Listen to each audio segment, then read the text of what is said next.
Before I applied to CBS, I had one gap year where I worked full-time.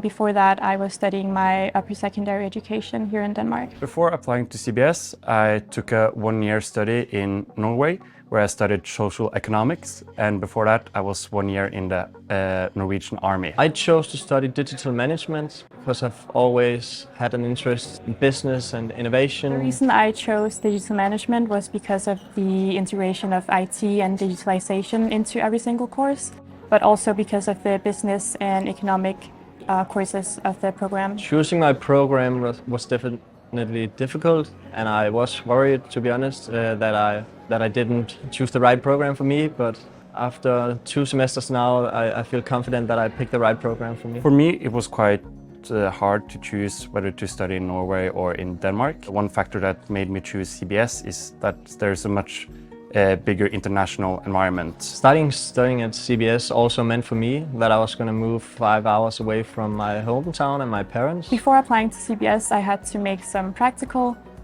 considerations in terms of housing and finance, since I lived in another city. Luckily, I had my savings from when I worked in my gap year, so that made a good base for financing. It is a bit weird to be from Denmark and have international friends here who lives closer by. Sometimes I feel like an international as well. There was also some considerations about, will I find friends here? Will I find a nice network? Will I miss my family a lot? But everything turned out completely fine. It was quite easy to get to know your classmates. You have 1 week at the start of the year where your second years show you around the campus and you get to know your classmates for the year. And then you also, since there are so many international students and everyone knows so few people, it's quite easy to get to know each other. The people here are just normal people, regular people, and you get to learn a lot. So, I mean, it's what I imagined, and I love it here.